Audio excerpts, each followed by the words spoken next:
Amados hermanos, el Señor bendiga su vida. En esta oportunidad preparamos este video muy interesante porque lo usamos comúnmente, lo compartimos a veces por las redes sociales y a través de los diferentes grupos o medios de comunicación, del celular y la internet.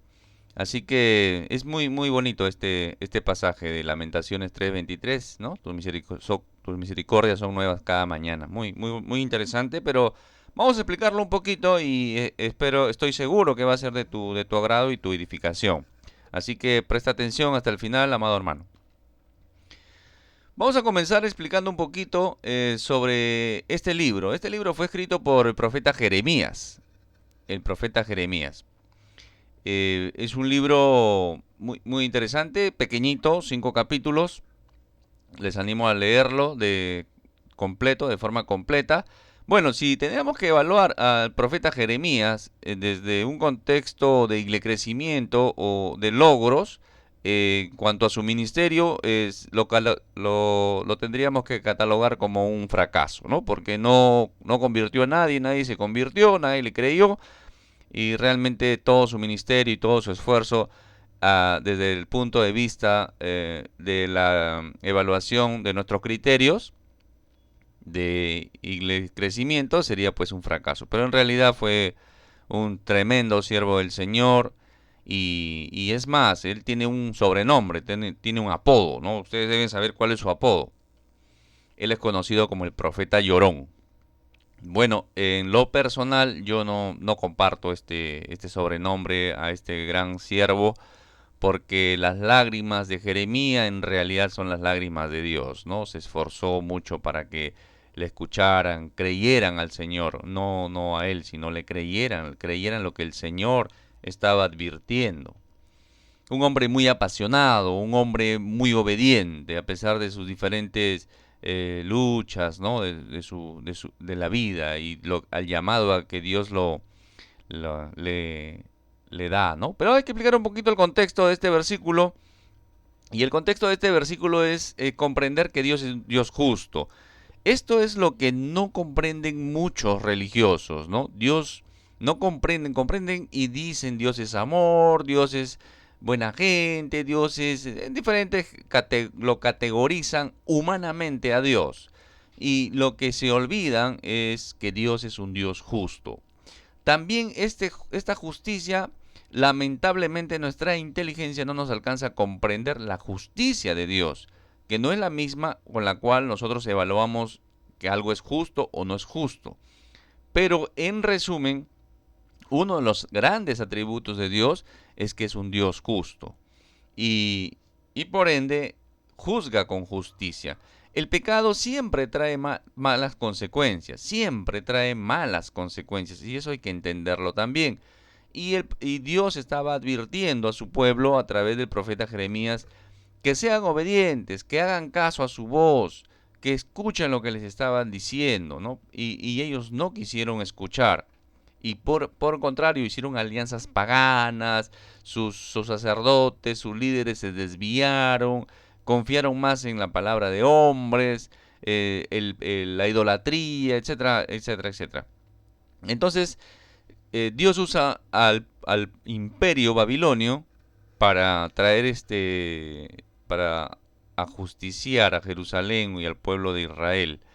Y entonces Jerusalén, la ciudad de Jerusalén es sitiada por el ejército babilonio.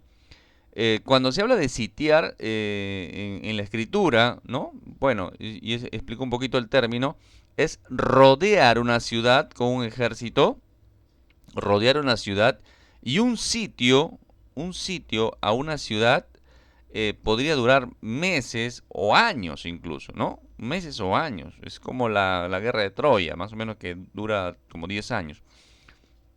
Y así duraban a veces 1, 2, 3 años, ¿no? Los sitios, los ejércitos acampaban alrededor y buscaban la forma de vencer las murallas de la ciudad y poder invadirla. Pero mientras sucedía eso, cortaban todos los suministros, cortaban el agua, cortaban el ingreso o salida de personas y a los que salían los mataban, el ingreso de alimentos, la gente comenzaba dentro a padecer hambre Entonces esa era la intención para someter a la ciudad. Entonces el imperio babilonio sitia a Jerusalén, y comienzan a pasar estas cosas, ¿no? O sea, se desata una guerra, viene un juicio sobre Jerusalén, y lo que estaba viendo el profeta Jeremías, estaba viendo muerte y destrucción, porque después el ejército llega a ingresar a la ciudad, destruye, quema todo, mata mujeres, mata hombres, mata todo lo que podía tener vida, o lo que podía ser recuperable, personas recuperables los va a llevar al exilio después, ¿no? Pero hay una gran muerte y una gran destrucción. Este es el contexto del libro de Lamentaciones. Ahora, hay que comprender algo muy interesante.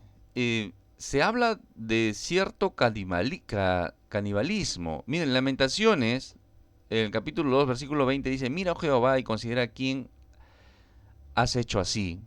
Han de comer las mujeres el fruto de sus entrañas, los pequeñitos a su tierno cuidado, han de ser muertos en el santuario del Señor, el sacerdote y el profeta.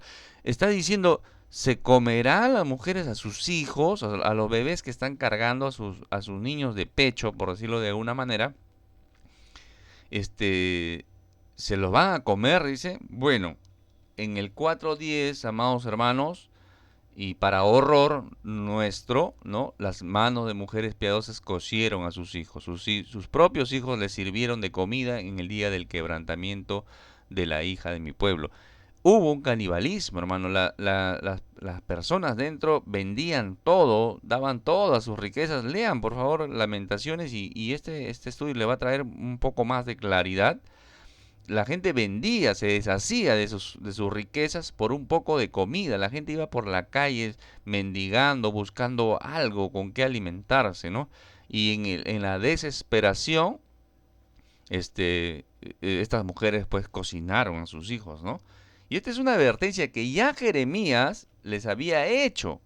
Ya les había dicho en Jeremías 19:9, él le dice: y haré comer la carne de sus hijos y la carne de sus hijas, y cada uno comerá la carne de su amigo, en el asedio y en el apuro con que los estrecharán sus enemigos y los que busquen sus vidas. Ya les había dicho, amados hermanos, ya les había advertido. Es más, esta es una advertencia que lo va a hacer muchos siglos antes en el Levítico Moisés: y comeréis la carne de vuestros hijos y comeréis la carne de vuestras hijas. Ya en el Levítico. Y en la repetición de la ley, en el Deuteronomio, en el capítulo 28, donde están las bendiciones de la obediencia y las consecuencias de la desobediencia, en el capítulo 28 de Deuteronomio. Ahí están las bendiciones de la obediencia y las consecuencias de la desobediencia. O sea, no era algo que el Señor decía: ya, ahora van a hacer esto. No, era una consecuencia de. O sea, todo esto que estaba pasando era consecuencia de, hermanos. Ahí está Deuteronomio 28, en el versículo 53 y en el 57 está la advertencia muy clara. ¿De acuerdo?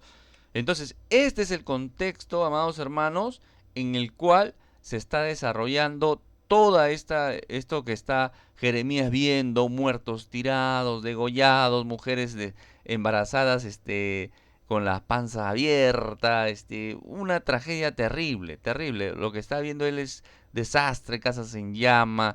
Él está caminando, ¿no? Nos imaginamos a Jeremías caminando por Jerusalén destruida, desolada, con muerte, con olor a muerte, ¿no? A podredumbre, todo maloliente, una hediondez y todo quemado. Es una terrible, hermano. Lo que está viendo Jeremías es terrible, es terrible.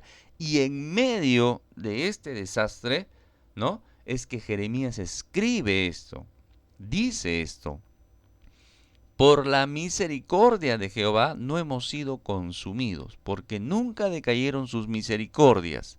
Nuevas son cada mañana, grande es tu fidelidad. De ahí sale este versículo, amado hermano, tan bonito, que suena tan bonito, que normalmente lo compartimos. Ese es el contexto en el que se dice esta expresión.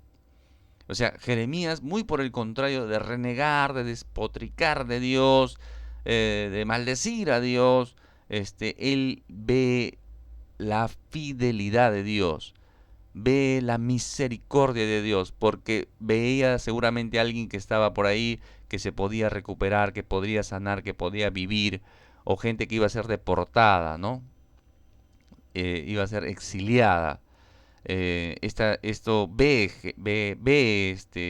Jeremías y realmente comenta, ¿no? Dice esto, ¿no? Jehová es misericordioso. A pesar del juicio, a pesar de todo, léanlo, hermanos, lean Lamentaciones y se van a dar cuenta que a pesar de todo el juicio, ve con los ojos de Dios, ve con ojos de esperanza y ve la misericordia de Dios y la fidelidad de Dios, un Dios en quien se puede confiar.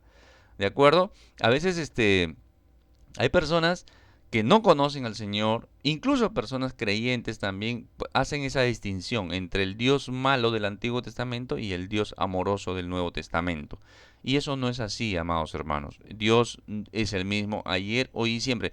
Es el mismo, es el mismo. El Dios no cambia, lo dice la Escritura. Lo que pasa es que en el Antiguo Testamento podemos ver los juicios de Dios en acción, o sea, podemos ver consecuencias, podemos ver cómo Dios usa a una nación para juzgar a otra. Después Dios va a juzgar a los babilonios también. Entonces se ven los juicios. En el Nuevo Testamento no los vemos, amados hermanos. Por eso te animo a seguir viendo este video hasta el final, para que realmente edifiques tu vida y prestes atención y se prenda una luz roja en tu cabeza, en tu mente, y entiendas que en el Nuevo Testamento no vemos los juicios, pero hay advertencias. Y pasó en el Antiguo Testamento y pasará en el futuro. Entonces es importante que prestes atención a esto. Avanzamos un poquito más. Entonces, por lo general, esto lo que estaban haciendo es cosechar lo que habían sembrado. Eso es lo que estaba pasando, ¿no? La rebelión trae indisciplina. Dios ejerce disciplina con su pueblo. El 1.19, la NTV, la nueva traducción viviente, dice: le supliqué ayuda a mis aliados, pero me traicionaron. Mis sacerdotes y mis líderes murieron de hambre en la ciudad mientras buscaban comida para salvar sus vidas. ¿Se dan cuenta el cuadro que está pasando acá, que está describiendo Jeremías? La importancia de oír, amados hermanos. Es importante escuchar.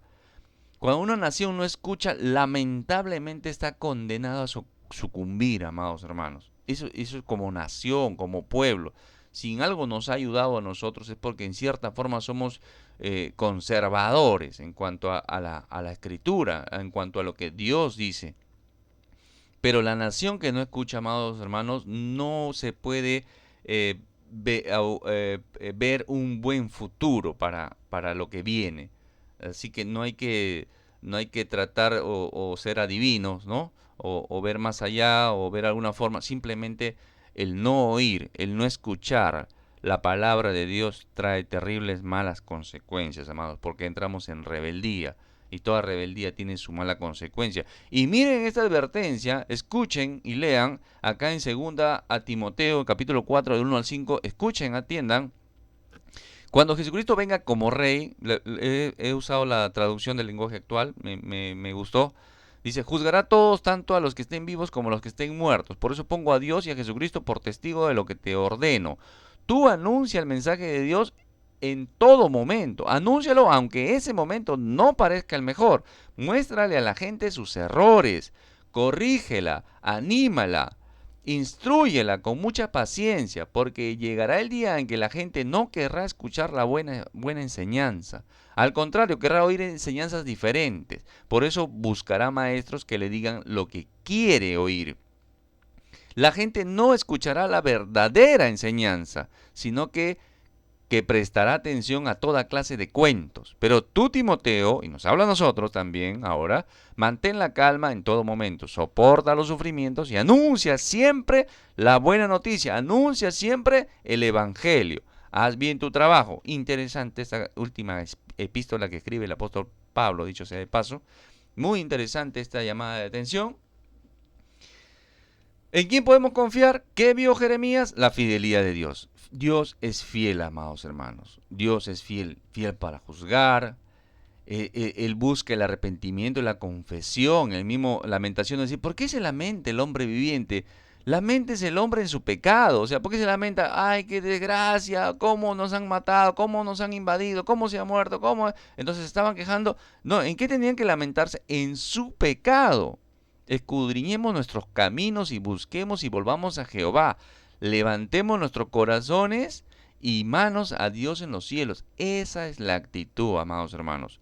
No es mirar las consecuencias, sino por qué, cuál fue la causa. Y la causa por lo general es el pecado, la desobediencia y la idolatría, amados hermanos. Interesante esto. Seguimos avanzando en la fidelidad de Dios. Es fiel para perdonar. Qué interesante. Si confesamos nuestros pecados, Él es fiel y justo para perdonar nuestros pecados y limpiarnos de toda maldad. Y Dios es fiel para compadecerse. Ahí está Hebreos, amados hermanos. Puedes pausar el video y leerlo. ¿Qué más? Fiel. ¿En qué más es fiel Dios? Fiel es para librarnos. ¿Librarnos de qué? De la tentación. De la tentación, amado hermano. ¿Qué más? Para guardarnos en totalidad. Palabra fiel y digna de ser recibida por todos. Que Cristo Jesús vino al mundo para salvar a los pecadores, de los cuales yo soy el primero, dice Timoteo. Después en la carta a los tesalonicenses va a decir que nos va a guardar totalmente en cuerpo, alma y espíritu. Fiel es el que os llama, el cual también lo hará. El Señor es fiel para guardarnos hasta el fin, amado hermano. Así que, como Pedro, ¿no? Nosotros también pongamos nuestra confianza y digamos, así pues, los que sufren según la voluntad de Dios, entréguense a su fiel Creador y sigan practicando el bien. Entréguense a su fiel Creador y sigan practicando el bien. Sigamos, hermano, no desfallegamos. Lamentaciones, nuevamente, estamos estudiando Lamentaciones, cortito. ¿Qué más dice después Jeremías? Mi porción es Jehová, mi alma, por tanto en él esperaré. Bueno es Jehová a los que en él esperan, al alma que le busca. Bueno es esperar en silencio la salvación de Jehová. Qué interesante. Está Jeremías viendo todo este cuadro, hermanos, y está adorando a Dios. Está alabando a Dios. Está poniendo su confianza en Dios. Está esperando en silencio, dice, la salvación, la ayuda de Jehová, de Dios. También nos habla la escritura en Hebreos. Todas esas personas están a nuestro alrededor. Me gusta esta traducción en lenguaje actual, esta versión. Mira qué interesante, dice Hebreos 12, 1, 2. Todas esas personas están a nuestro alrededor como testigos. Todos lo que estamos leyendo, lo que estamos estudiando, los testimonios. Por eso debemos dejar de lado el pecado, que es un estorbo. Pues la vida es una carrera que exige resistencia. Es una carrera, hermanos.